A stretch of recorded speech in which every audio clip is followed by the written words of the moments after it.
Hey everybody, it's Master Gallengeist here, bringing you my review on the movie Star Trek Beyond. So, I overall really enjoyed this movie. It was a lot better than I was expecting, and that's kind of because the last couple movies I've been to, I was like, okay, it should be pretty good, and then it's like, this one was really good.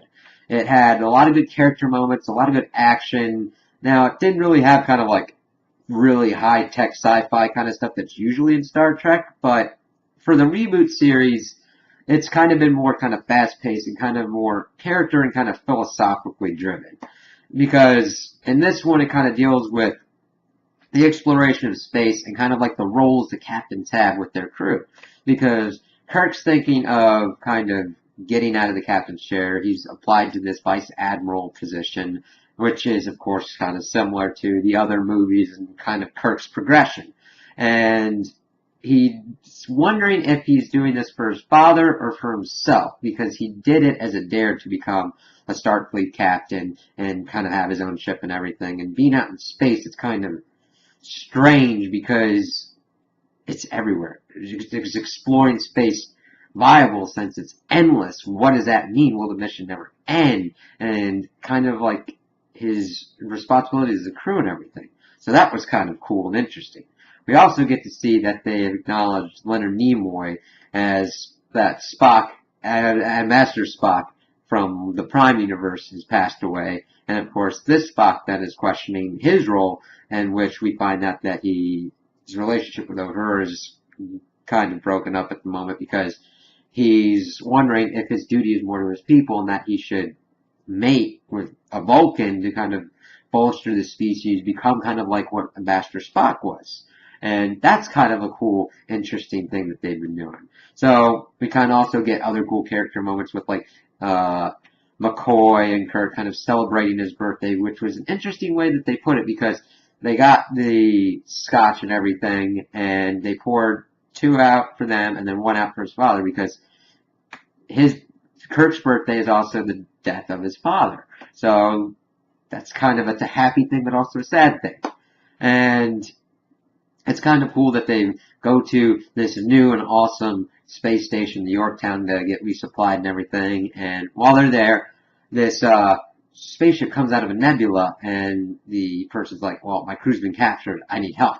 So the Enterprise, since that's the only vessel really, they navigate through the nebula, and then they are attacked by this really kind of bee-like kind of formation, kind of swarm-like ships, which we haven't really seen before. And they kind of take apart the Enterprise effectively because they just like go for the vital points and just rip it to shreds. And it's kind of like individually controlled, but also hive controlled, and they kind of use themselves as weapons.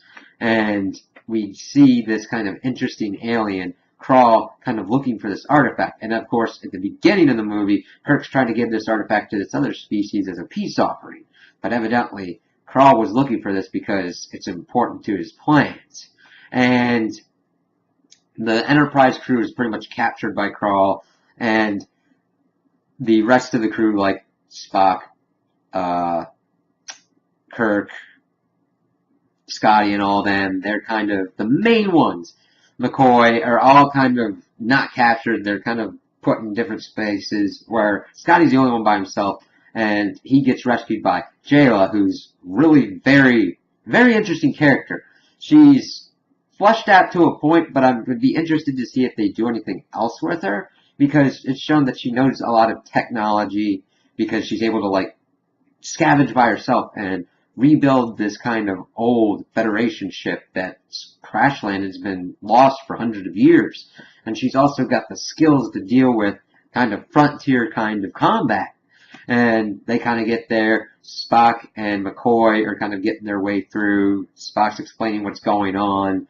And McCoy's like, don't you die on me, man. So they get eventually everything back together. We find out that the captain of the ship crew that had been taken beforehand was lying and trying to get the artifact, as Kirk and Chekhov are like, nope, we got this plan. They go to the like one crashed part of the Enterprise, pretty much screw with them and pretty much pancake the one woman with the part of the Enterprise. It's like, crap. So they kind of all get together and they kind of figure out what's going on with Krall. He wants this device to unleash havoc on the Federation. And there's kind of more to the character as we're learning on, because he has this kind of interesting alien appearance and is able to speak English, even though nothing's really been able to get through the nebula to the Federation knowledge. So, as he's doing and going through and kind of explaining what he's doing, he's absorbing two of the Enterprise crew and kind of changing.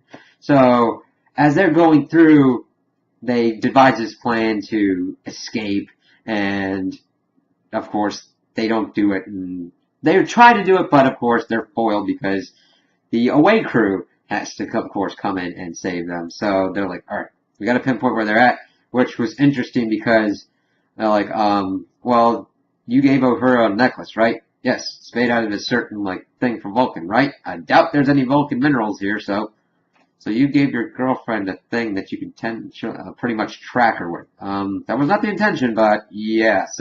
Oh god. And so they do this thing and they get everybody out. It's done pretty well. The action scenes are pretty good, pretty easy to follow.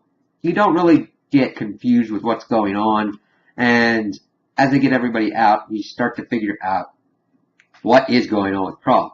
And Uhura goes through and actually kind of sees Krall, and we find out that Krall and at least the woman who probably was the one to get the Enterprise to come and his second in command are part of the original crew that was in that Federation ship.